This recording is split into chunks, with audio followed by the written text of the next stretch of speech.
Relax. Let's not relax, otherwise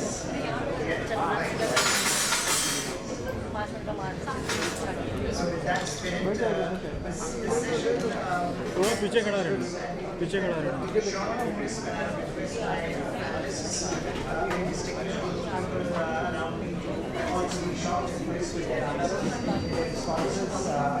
session and this session primarily looks at the Indo-Pacific. There was a lot of talk about the Indo-Pacific in the first session, and the inaugural session. We heard all the speakers talking about how Indo-Pacific has brought Spain and India together, this idea, this concept, this symbol of strategic geography and what it means for our priorities and what it means for the larger global order.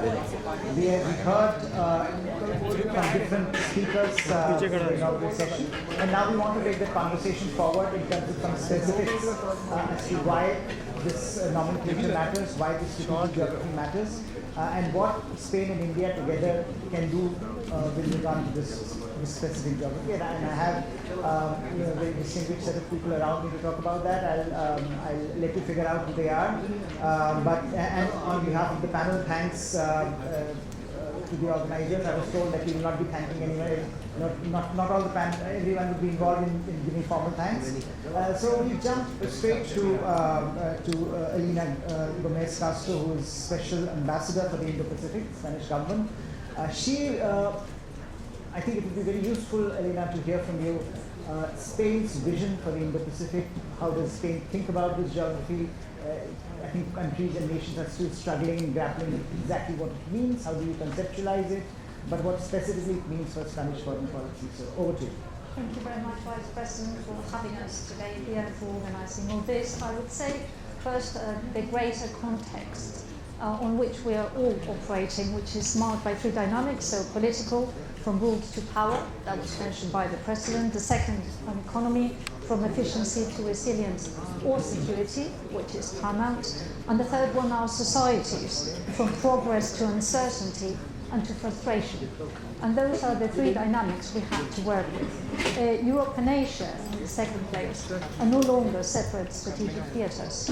Indo-Pacific has become a decisive region for the world's future, as it was mentioned before, and the Indian Ocean is a gateway for Europe into the Indo-Pacific, but also vice versa, because in the Indian Ocean is where all coincides. It's a crossroads, but also a meeting point. We have shared concerns and are confronted to similar, not necessarily the same way, risks and challenges, and our futures are linked, inseparable, as it was mentioned by Traibal in the presentation. In the case of India, we have common interests, we also values, and we draw on both to broaden and deepen our cooperation. Now my third point is new world, new formulas. I mean, there's a huge risk now to try and reinvent the wheel. So we have to be really careful about not throwing the baby with the bathwater. We need to fine-tune, we need to adapt, certainly, and especially we have to focus on the societies. That's why Spain, in this attempt to co-design what will be the future, is organizing the 4th International Conference on Financing for Development in Seville on the 30th of June. That will be paramount for the third great challenge, which is societies. And finally, the process has to be inclusive. We have seen it today, civil society, companies, and people to people. And we have to have a new way of working together, supporting supporters. That's a very flexible concept. There will be times when one will need to be supported by the other and vice versa. For that, you need a common understanding, but also to create a level playing field and trust. And that is precisely what we are all doing here today. Thank you. Thank you very much, and I will take the conversation forward with Ambassador Gombawale. Ambassador, when we look at this from Indian perspective, I think some of the themes are strikingly similar: open, free, inclusive, prosperous, secure Indo-Pacific. What makes it so germane to India's requirements that countries like Spain are joining with like-minded partners in ensuring that these principles are preserved? No, absolutely, Harsh. As you rightly summarized, India's approach to the Indo-Pacific is not merely that it should be free and open, but it should also work towards prosperity, and last but not least, it should be inclusive. So India's idea of the Indo-Pacific is not targeting any one country. However, India does look at what's happening in the Indo-Pacific, and there can be very little doubt that there is one country, and people in government may not want to mention it, but I have to mention it. There's one country in this geography, namely China, which is trying to work towards multipolarity at the global level, but is also trying to strive for unipolarity in Asia. And therefore, all of this free, open, inclusive, etc., is something that we need to guard against. And all of us, the international community, needs to work together to ensure that China does not break this rule of law that exists in the Indo-Pacific. And I think it's important for Spain also to be part of that to the extent they can, given their capabilities and capacities. I would suggest strongly, and perhaps Madam can take this back home to Madrid, that Spain should look at working with India in the Indo-Pacific Oceans Initiative that India is suggesting. So those are some of my ideas. Thank you. Thank you, Ambassador. And perhaps we'll come back to specifics on Indian Ocean, Indo-Pacific Oceans Initiative later. But let me turn to Juan Carlos, who was, I think, former director of General for Asia and the Pacific. So, and he has been part of this conversation for a very long time. He has seen Spain-India relationship grow, and I think this whole idea of how Asia is changing and what is how we are looking at this vast maritime space through a different lens together. So I would like him to talk about his journey, both as a practitioner and now looking at it from the outside. So what has transformed in the last decade or decade and a half, and what exactly it means for this conversation. Thank you very much. Thank you very much for this idea. There is a very well-known Spanish lawyer. He's not only a very good Spanish lawyer, but he's also a very good thinker and a lover of Asia, Antonio Garrigues. And he used to say that Spain for centuries have had a stiff neck, historical stiff neck. We have been looking always towards west. And this is the time to look east. 20 years ago, the relations between India and Spain were good, but with a lack of content. I would like to remind just very briefly to see where we were and to see where we are now and what we do together in the next future. 20 years ago, Spain had a very small embassy in New Delhi, and that was all. In some years, we managed to foster that embassy to become what it is now, open a consulate general in Mumbai, open a commercial office in Mumbai, open a Cervantes Institute in New Delhi, organize the first historical visit of President of India to Spain, the first in history, in 2009, President Patil. We include India as a strategy for Spain, as a strategic country for the foreign policy of Spain. We created the foundation, Spain-India Council Foundation. In brief, we put the basis to have had the photograph we have today with the Prime Minister of Spain inaugurating this forum. This means a lot, not only to the foundation, which is the last important, but this means a lot for Spain and for Europe. It is true that despite considerable geographic distance and different figures, we are countries with different dimensions. It is true that beyond that fact, the potential is excellent.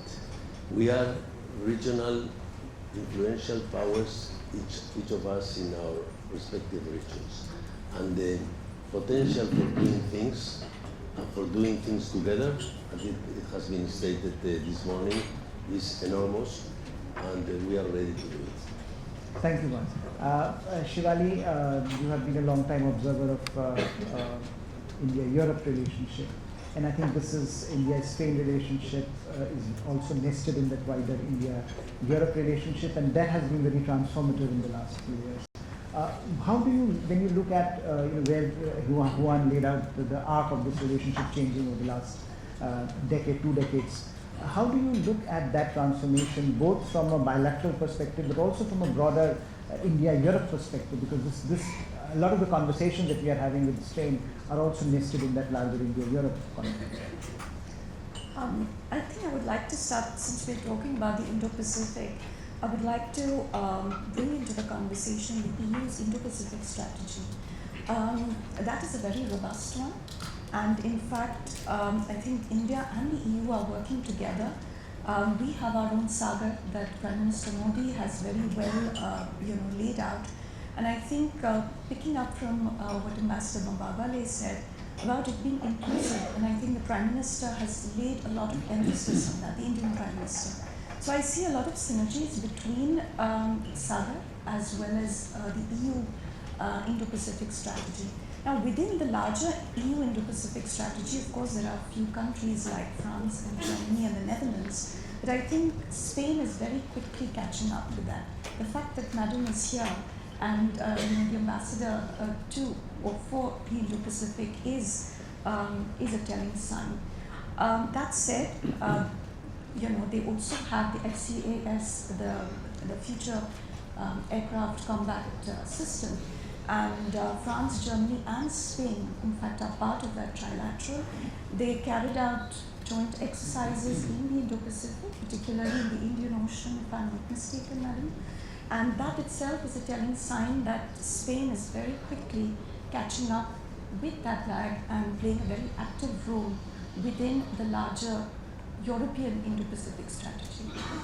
I would also like to add here, Professor Pant, that primarily on the Operation Atlanta, the headquarters have shifted to Spain. In fact, after Brexit, Rota is now the headquarters of Operation Atlanta. So these are a few, I would say, very telling signs of the robust role that Spain will play within the larger Indo-Pacific strategy. Thank you. Now, Vice Admiral Luthra, a lot of this conversation is around, of course, Indo-Pacific is a maritime space, and therefore a lot of the debate and discussion is about what does it mean from a maritime perspective.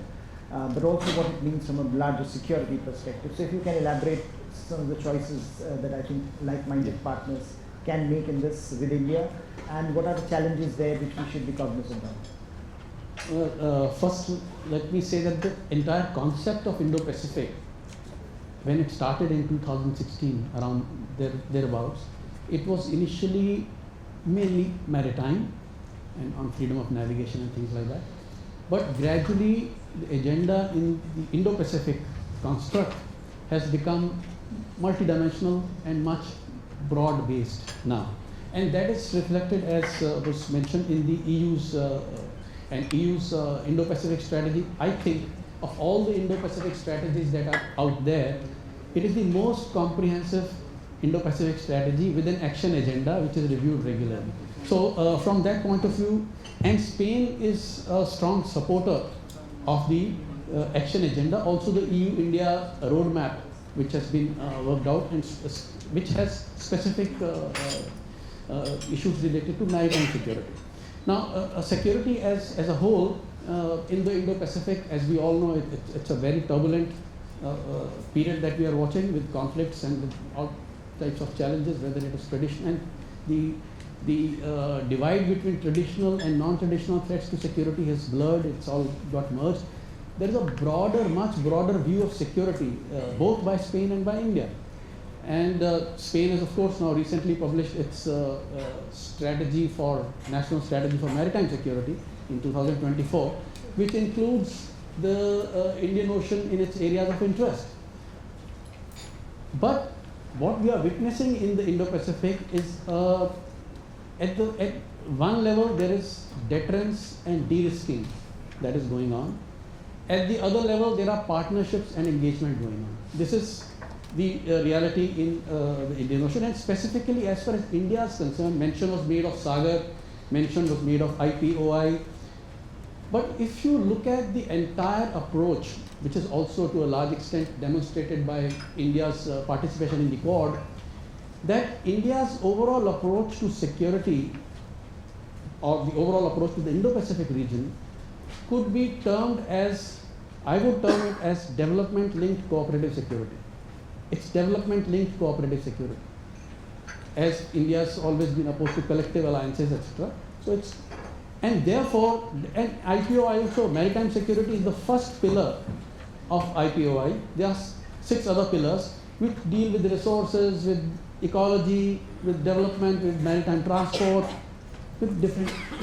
And finally, my last point is that both Spain and India, of course, technology, digitalization, many other areas that have been spoken of today, but both India and Spain, as traditional maritime powers, are now working strongly to revive their maritime sector even outside the security space.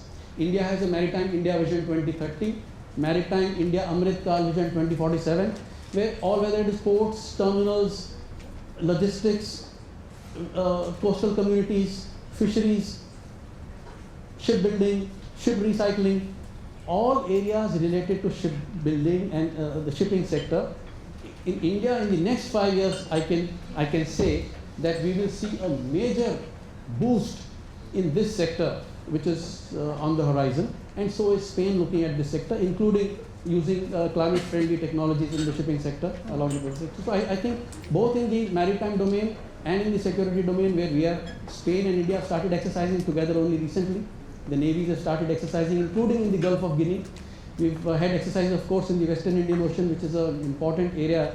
From Op Atlanta was mentioned, and subsequently the Operation S5, there India has had its own operation alongside Prosperity, guardian of the EU. India's Operation Sankalp has been going on there after the increase in violence in the Western Indian Ocean. So the two navies have started cooperating. There is a larger swath, but there is so much more that can be done together. And I think IPOI, maybe we can talk later, but I think it's a good idea for Spain to consider being part of IPOI, because 3 European nations are already part of IPOI, that is France, Italy and Germany. You can choose the pillar that you want to be participating in, and Greece is considering it right now, but it could be a good way to take this partnership forward. Thank you, and I think if one can shamelessly plug ORF's work, we are hosting a conference on Sagar Manthan next month in Delhi, which would be talking about a lot of things that Admiral Luthra was talking about. So clearly, I think that area which you highlighted as far as the maritime space is concerned, that is going to be really the focal point of attention from various perspectives. Ambassador, if one can come back to you.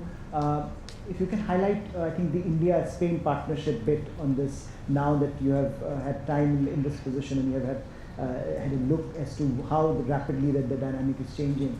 What are the areas where you think one can collaborate in the immediate future, and also perhaps then one can take a very long-term view of the relationship developing over a period? Thank you very much. Well, first, it was mentioned about the Indo-Pacific strategy, having it or not having it. Spain has had Asia plans, Asia strategy since 2004.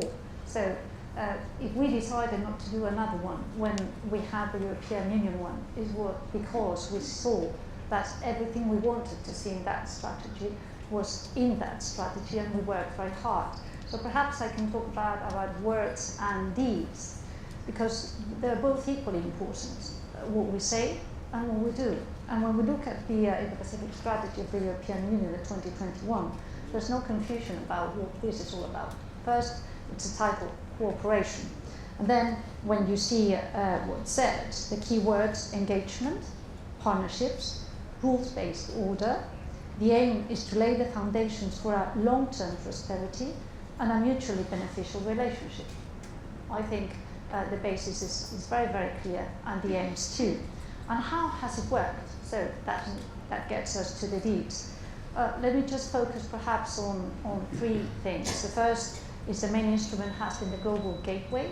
That is a game changer. Now we're mid-run, so The first trial run of that initiative is still ongoing. We will have council conclusions in a few weeks, and Spain is striving to see in those council conclusions what we want to see. First, ownership. Second, demand driven from the projects. Third, added value, which means quality over quantity. Third, focus on the triple transition. First, social. First, and of course then digital and green. But without the social one, it will be very difficult to get to the other two. And then, of course, SDGs as the goal, and sustainability. So those are the words and those are the concepts that we are trying to plug in and to make sure that they are there. On security, the global commons are shared responsibilities, and we have to be honest about that. It's not the West and the rest, no, it's all of us together. How we do it, it depends, the added value. We are middle-sized power, we spoke about maritime security. Of course, we cannot be everywhere. Where we are in our neighborhood, we are focusing also in the Gulf of Guinea, and especially in the mission of missions that we consider to be Atalanta. It was launched by France and Spain back in December 2008, and we have been in the lead of that operation ever since. We are the only country that has contributed on a permanent basis with naval and air assets, and we consider it first a support to multilateralism. Remember that it was the World Food Programme was the main task of this operation. So there, I think, is the main point. Second, we're doing cooperative security with the neighboring countries, but also with the Asian countries that are present in the area. It's the meeting point, it's a crossroads I referred to before. We're doing exercises, as Anil just mentioned, and we're building trust, confidence, not only amongst us, but also with the rest of the international community that is there. We have signed agreements with Japan, with Korea, or with Oman, with Atalanta. So I think that's a real added value. Probably we will not go that often to the further to the China Sea, etc. But let's concentrate and let's make sure that wherever we coincide, we do our best. And I think we are doing it for the time being. And then my last point is on dialogue. We need to understand each other. The fact that the European Union has also a security dialogue, and actually it took place before the Schuman Forum in May, underscored very much the importance we attach to those global commons, because we discussed about maritime security. It was discussed also about cyber, but also space. So I think we have lots of venues to continue working on that. And then finally, for the future, the new president or the president of the commission that will repeat in the political guidelines, he said, first, building on the existing strategy, so the strategy of the European Union is there to stay with certain fine-tunings. We will deepen our engagement with our partners in the region. We will propose a new strategic EU-India agenda. We have the summit pending. And then the second point is what the president said, the president of Spain said, that we will have, and now time is right, I think, to underscore or to showcase our own approach to Asia. So we will have a new strategy. So both the summit at the European Union level, the new strategic agenda, and our own strategy, I think brings about new opportunities to be able to deliver at the speed of relevance. Thank you so much. Ambassador Mbable, you mentioned in your remarks, certain actors that are problematic. China, of course, has certain view of the region, but there is also this broader challenge in the Indo-Pacific, which is about over-dependence of trading relationships, which are not sustainable. When you sort of balance the strategic dimension versus the economic dimension, how do you see countries which are like-minded perhaps and which want to push back on certain areas? How do you then balance your strategic requirements with the kind of economic relationships that we have had for a while now? And particularly, I think, with regard to China, how do we start reconceptualizing this notion of over-dependence? Because that's a conversation that I think all of us are having, and we seem to be having since 2020. And we have not progressed much. There have been some challenges there. So how do we start thinking about that? Because that would be a very important part of how do like-minded countries get together and think about this important issue. Yeah, that's an excellent question, really, and I think different countries respond differently because they have to gauge it from their own national interest perspective. So if you look at a country like, say, Indonesia, which is part of ASEAN, Indonesia seems to have been able to balance its economic relationship with, say, a country like China, but also they have protected and promoted their security interests. So I think each country has to do it on its own. If you were asking about India, because you spoke about 2020, I believe that we already have in place press note 3, which says that any Chinese investment into India has to be judged on a case-by-case basis, and that we will balance out the economic interests with the security interests. So a national security perspective has been brought in over the past few years, and we should continue to do that.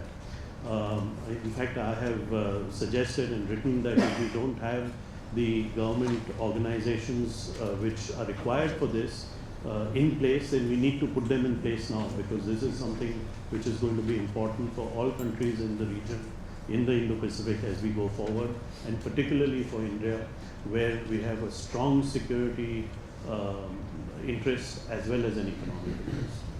So if one can touch upon this larger issue of economic structures in the Indo-Pacific, we are having a big debate, serious debate about supply chain resilience, how the trading architecture is being created and then being recreated. From your perspective, European or Spanish perspective, how do you look at the Indo-Pacific as a center of gravity of global economics? Because that's something clearly which is very important part of this engagement with the region and with India in particular. Of course. We had also, let me start again with the quote. We had a former Minister of Foreign Affairs, José, passed away recently. We used to say that the center of the world had shifted from the Atlantic to the Strait of Malacca.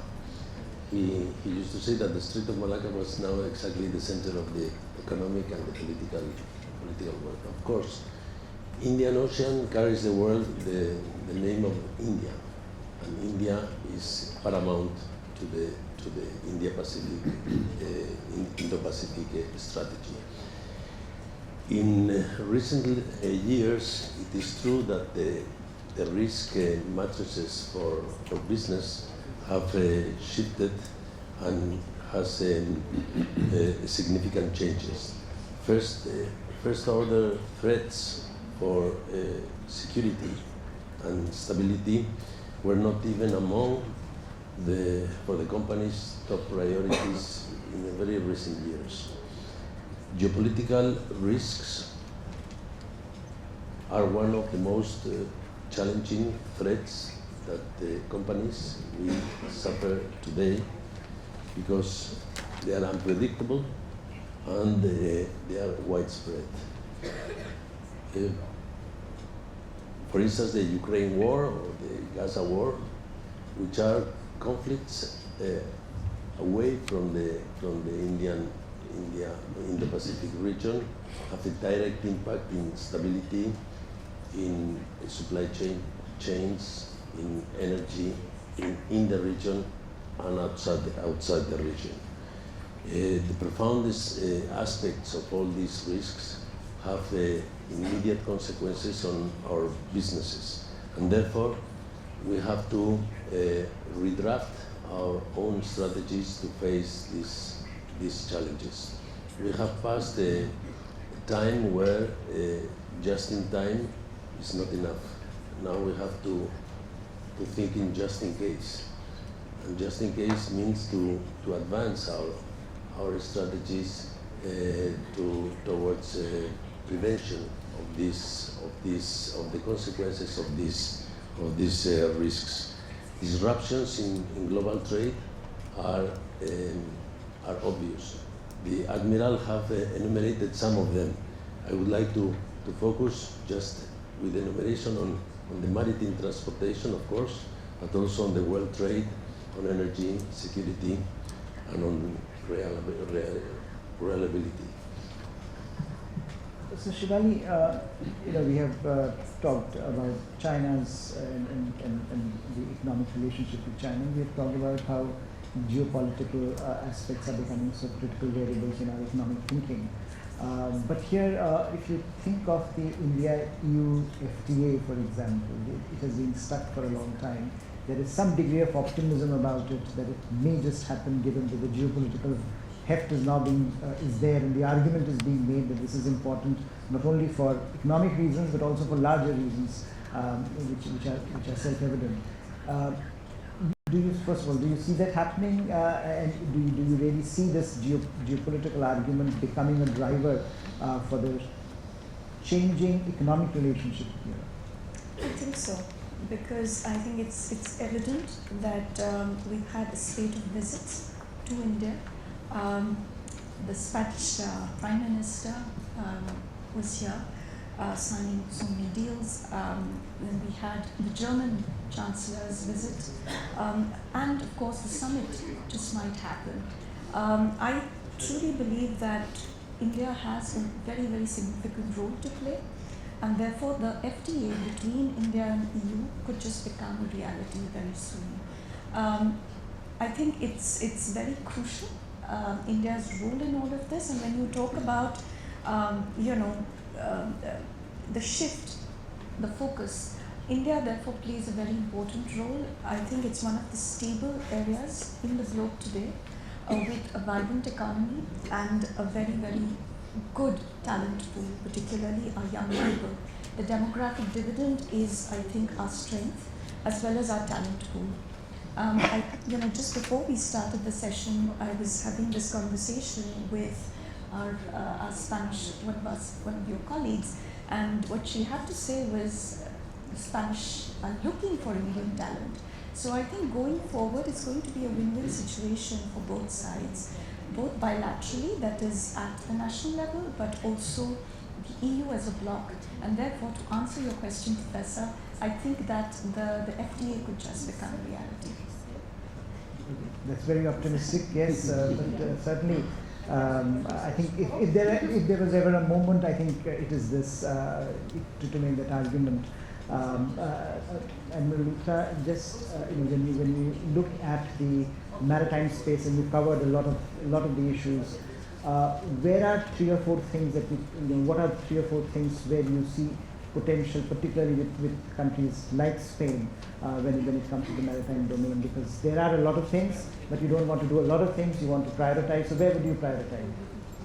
Well, prioritization, India, Spain. I mentioned earlier about IPOI, but trade and connectivity is one part, where we could, India, Middle East, Europe economic corridor that has moved a little slowly because of the disruptions in the Middle East, but that is one area again.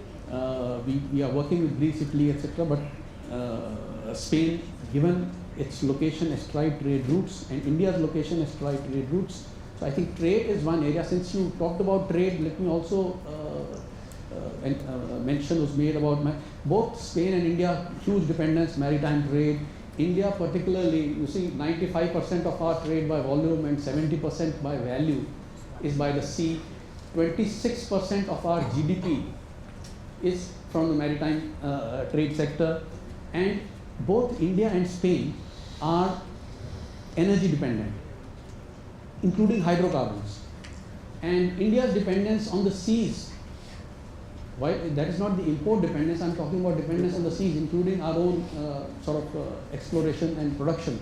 Our dependence on the seas for energy is 95%, and our imports are above 80%. So therefore, the other sector that India and green hydrogen is something that India and which is linked to the maritime sector as well, because it's all going to come up close to the ports. And so therefore, green, and Spain is working hard on green hydrogen sector. So I think, and India has a green hydrogen mission.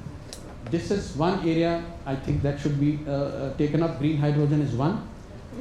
Maritime security wise, our cooperation, which is already progressing in the Western Indian Ocean, is one. IPOI pillars working together is another one.